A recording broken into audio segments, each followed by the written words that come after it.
Okay, welcome sa another lesson natin sa statistics. Ang second lesson natin sa statistics is dependent sample t-test. So last time, yung first lesson natin is independent sample t-test. Ngayon, kung merong independent, meron din namang dependent sample t-test. So yan yung magiging second lesson natin for today. So learning targets natin, understand the concept of dependent sample t-test, computes the t-value of dependent sample t-test, learns the difference between dependent t-test and independent t-test, and make decision and interpretation by comparing t-value and t-critical values. So, yan yung mga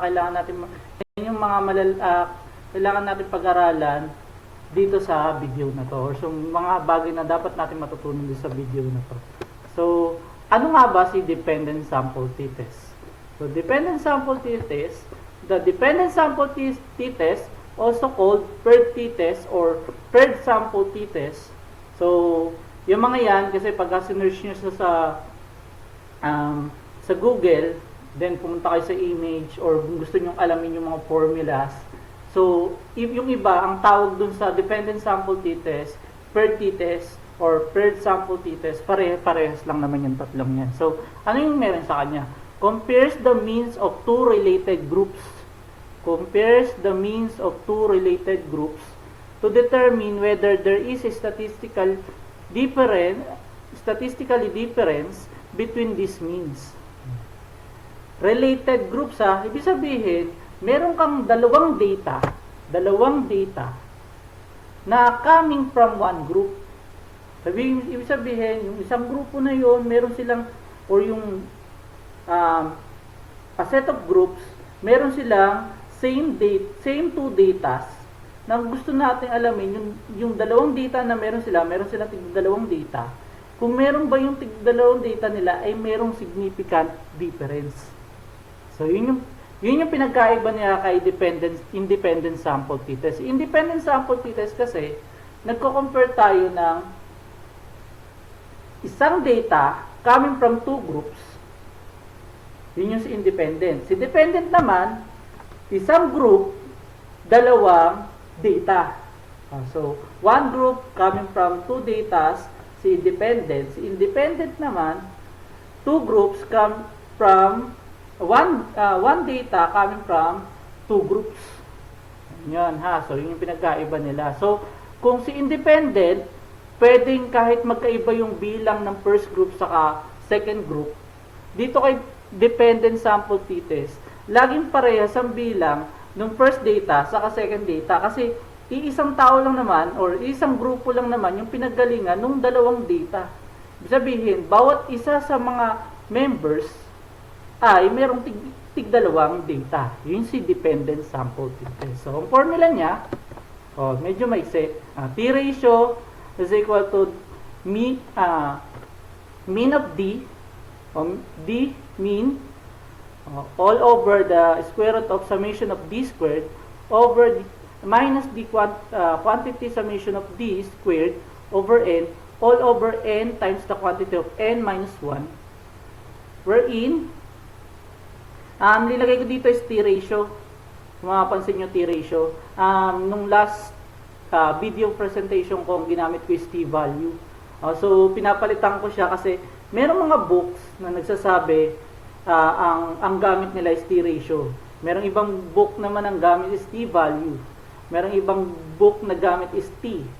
So, kaya ko siya pinalitan or ginamit ko ngayon is T-ratio is para maging familiarize kayo or maging familiar kayo dun sa term na to na alinman doon, T-ratio, T-value, or T, pare-pareha sila pertaining sa t-test. So, ano na yung mga values na yan? So, where D is the difference between each data. Sabihin ko, meron kang dalawang data. So, yung D na yan, pertaining yan dun sa difference ng dalawang data. N is the sample size. Yun lang siya. Ganun lang siya kadali yung formula natin. So, same rules lang rin. Kung si independent sample t-test ay may decision rule, meron din decision rule si dependent sample t-test. So, decision rule ni dependent sample t-test. So, kung mapapansin nyo, t-value is less than t-critical value, accept HO, same lang rin sila ng rules. Kapag ka naman yung t-value greater than t-critical value, reject HO, same lang rin sila ng rules, pinagkaiba nila is the DF. So, kung ang DF ng independent sample t-test is n sub 1 plus n sub 2 minus 2. Sa dependent sample t-test naman, n minus 2.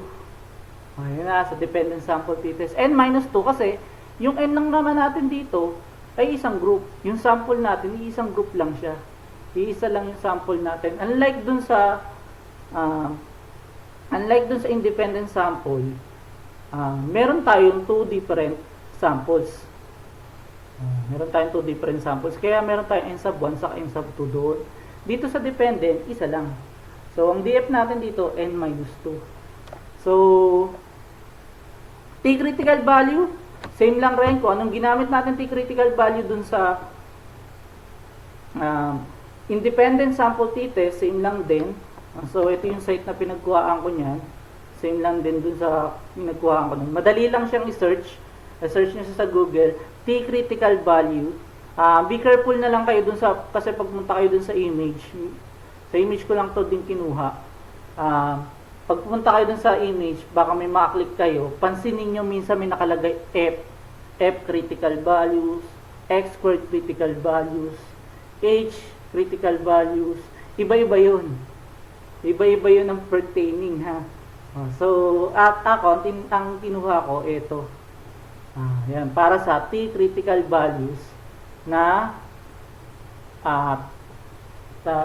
two-tailed T critical value. So, for two-tailed. Actually, mas madali naman siya hanapin yung two-tailed na to. Itong sample na to. Yung one-tailed kasi medyo konti lang yung pictures na nandun kung pupunta kayo dun sa image. So, mas madali nyo naman ito mahanap. So, proceed tayo dun sa example. So, example number 1 na ginawa ko dito. Is there a significant difference in the learning process of the students based from their pre-evaluation and post-evaluation conducted by their teachers? Use alpha at 0.05, data as follow. Ang alpha natin 0.05, tandaan nyo yan, lagi yan, tinatandaan yan, or sa problem binabasa yan kasi dyan mo ngayon titingnan kung saan yung critical values mo. So, sabi, dun sa problem, si teacher nag-conduct siya ng pre-evaluation sa post-evaluation. So, ibig sabihin, bawat student o bawat student na to, meron silang score sa pre-evaluation saka post-evaluation. Ang tinatanong dito, is there a significant difference kung magkaiba nga ba yung scores nila dun sa pre-evaluation dun sa post-evaluation. So, first thing to do, kompletuhin natin yung table bago tayo mag-proceed dun sa computation, dun sa formulang present ko sa inyo kanina.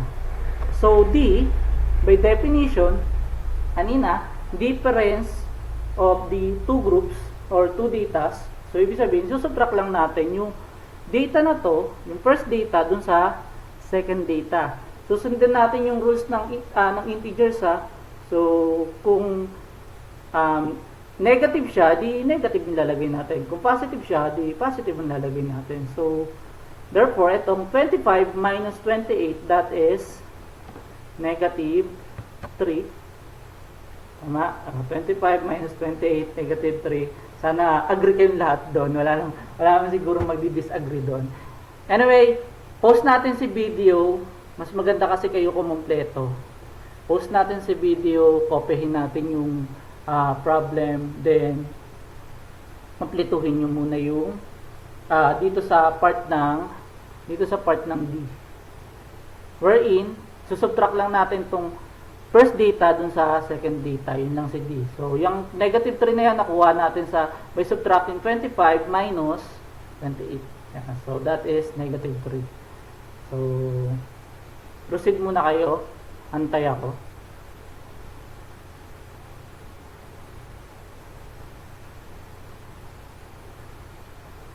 Okay? Sana kinumpleto nyo nga at binuo nyo siya. binuo natin tong part ng D. So, 23 minus 19, that is 4. 30 minus 34, that's negative 4. 7 minus 10, that is negative 3. 3 minus 6, that is negative 3. 22 minus 26, that is negative 4. 12 minus 13, that is negative 1. 30 minus 17, that is negative 17. 5 minus 16, that is negative 11. And 14 minus 9, that is 5. So, yan yung sa D. Yan yung sa portion ng D. Since pagka nakompleto nyo na yan sa D, proceed kayo dun sa D squared. So, D squared, i-squared nyo lang lahat ng values ni D. Yan ang gagawin nyo dyan. I-squared nyo lang lahat ng values ni D. So therefore, ito, negative 3 squared. Lagyan nyo ng open close parenthesis kung gumagamit kayo ng calculator. Kasi sinasama nyo si negative sign. Kasi kung didiretso nyo sa calculus ng negative 3 squared, ang ibibigay sa inyo niyan, negative answer lang. Kasi yung 3 lang ini-squared ni calculus, hindi si negative. Merong ganong calculator, merong iba naman na diretso siya, nagpa-positive siya. So, kasi squared tayo, multiply by itself. Hindi lang si 3 yung minumultiply natin kasama si sign. So, therefore, yung squared dito, negative 3 times negative 3. Okay? So, automatic ko, para hindi tayo malito kung ayaw nyo, tinatamad kayong gumawa ng, tinatamad kayong maglagay dun sa calculator nyo, kung diretso man kayong calculator, or kung manual computation kayo, tinatamad kayong maglagay ng open close parenthesis. So, kung i-squared na lang kayo, para safe kayo, disregard nyo na lang negative sign. Laging positive ang sagot nyo, kasi squared naman siya, multiply by itself. So, negative 3 squared, that is 9. 4 squared, that is 16. Tama ba? Binubuo nyo ba? So, negative 4 squared, that is 16 also. Yung iba, ang lumalabas, negative 16. Huwag nyo nang pansinin yung negative, isulat nyo lang yung positive. Negative 3 squared, that is 9. Negative 3 squared, that is 9. Negative 4 squared, that is 16. Negative 1 squared, that is 1. Negative 17 squared, that is 289. Negative 11 squared, that is 121. And 5 squared, that is 25. So, ulitin ko ha, kung dito na sa part na to, kung negative man yun nandito sa D, pagdating nyo dun sa D squared, positive na lagay nyo, yung positive answer. So, kasi any number multiply by itself, kahit negative man yan, by itself ha, squared lang na natin, ini-squared lang natin, ang mangyayari dyan, laging positive yung answer. So, since kompleto na tayo dyan, sa table na yan, punta kayo dun sa total. So, total natin si D. So, dito, i-consider nyo yung sign. I-consider nyo yung sign sa pag-add sa kanya. So, kung ilalagay nyo sa calculator, isama nyo yung sign. So, kung gusto nyo, isa-isahin nyo. Kunyari, negative, kung mula kayo sa umpisa, negative 3 plus 4, that is 1, plus negative 4, plus negative 3, plus negative 3, that is negative 6, plus negative 3, that is negative 9, plus negative 4, that is negative 13, plus negative 1, that is negative 14, plus negative 17, that is negative 31, plus 11, that is negative 42, plus 5, that is negative 37. Parehas ba kung sa calculator, negative 37? So, yun. Sasama nyo siya dyan, i-add up nyo siya. Kung gusto nyo pag dinadiretso nyo siya, i-consider nyo yung sign. Next, sa squared, add up nyo rin to. So, that is 511. So, sa mean, kung makapansin nyo, ito lang yung merong box. Ibig sabihin, ito lang yung i-mean nyo. Hindi nyo na kailangan kunin yung mean neto, hindi nyo rin kailangan yung i-mean yung mga nandito. Ito lang yung nandito sa portion na rin. So, para kuhain si mean, that is summation of x over n. Ibig sabihin, add up ng lahat ng data, divide kung ilan sila. Wherein, yung total ng lahat ng data, that's negative 37, divided by ilan ba yung data natin? 1, 2, 3, 4, 5, 6, 7, 8, 9, 10.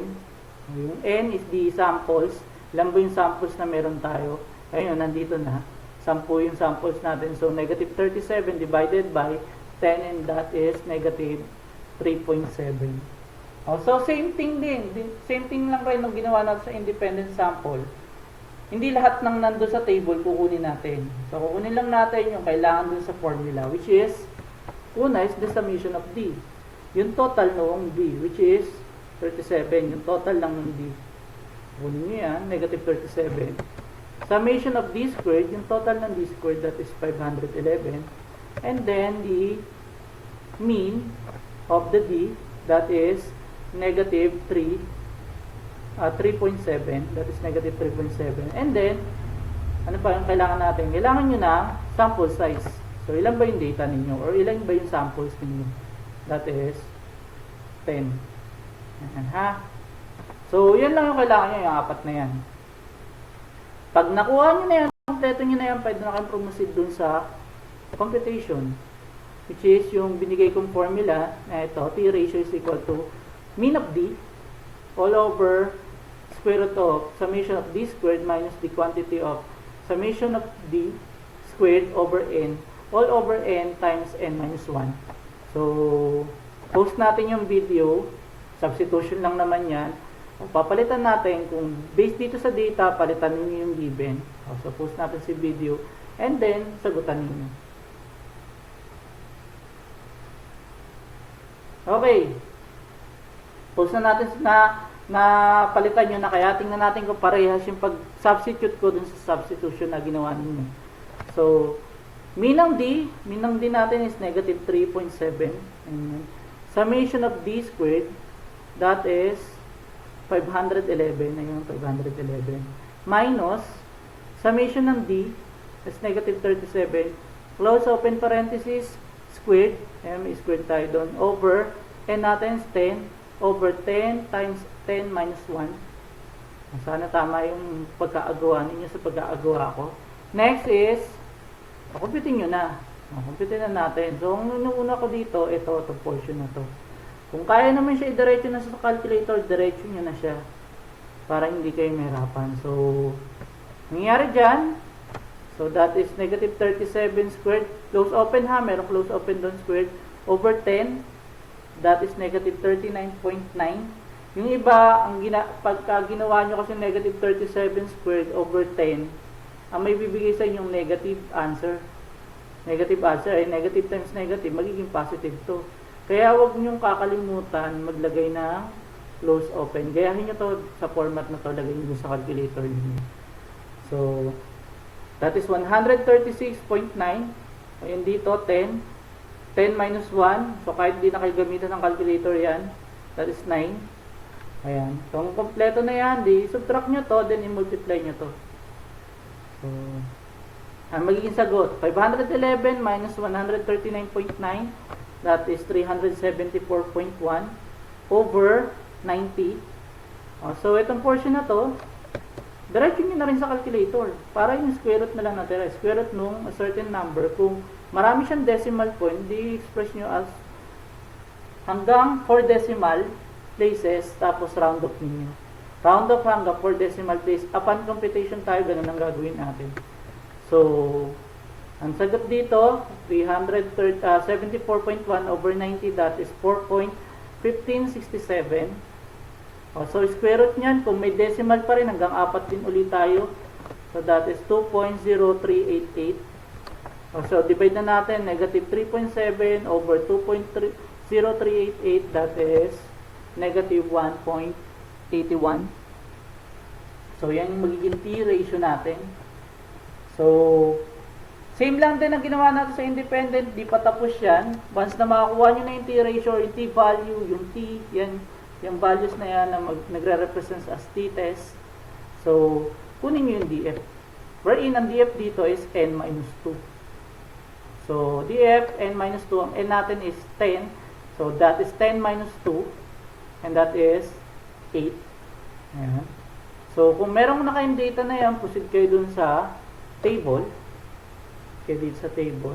Lagay natin si computed t-test value, ina-compute natin.